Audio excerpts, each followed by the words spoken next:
मनोज जरांगे पाटील आणि अशोक चव्हाण यांच्यात भेट, नेमकी चर्चा काय झाली बघूया पुढील व्हिडिओमध्ये।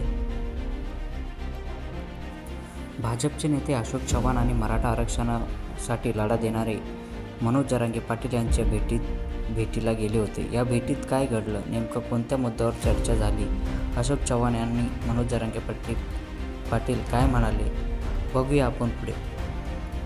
भाजपचे वरिष्ठ नेते आणि राज्यसभा खासदार अशोक चव्हाण यांनी मराठा आरक्षणासाठी लढा देणारे आंदोलक मनोज जरांगे पाटील यांची भेट घेतली आहे।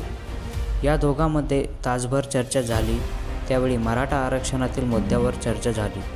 जरांगे पाटलाची तब्येतीची विचारपूस करण्यासाठी आल्याचं अशोक चव्हाण यांनी त्यावेळी सांगितलं।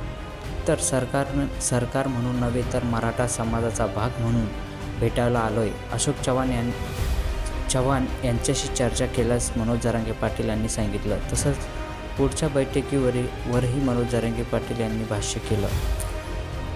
अशोक चव्हाण यांची भेटीत प्रतिक्रिया। मनोज जरांगे पाटील त्यांच्या तब्येतीची विचारपूस करण्यासाठी आलो होतो। सुरुवातीला उद्धव ठाकरे आणि मी आलो होतो, त्यावेळी भेट झाली होती। हा मराठा समाजाचा विषय आहे आणि चर्चा करून मार्ग निघाला पाहिजे, ही भूमिका माझी पहिल्यापासून आहे। सद्यस्थितीवर मार्ग कसा काढायचा यावर चर्चा करण्यासाठी आलो होतो। मराठा आरक्षण, लोकसभा निवडणूक याचा काही विषय नाही आणि मी उमेदवार पण नाही। जरांगे पाटील यांच्या समाजाच्या मागण्या आहे आणि रस्ता आणि त्यामध्ये कोणता तोडगा निघाला पाहिजे आणि ही माझी भूमिका आहे, असे अशोक चव्हाण यांनी म्हटले आहे।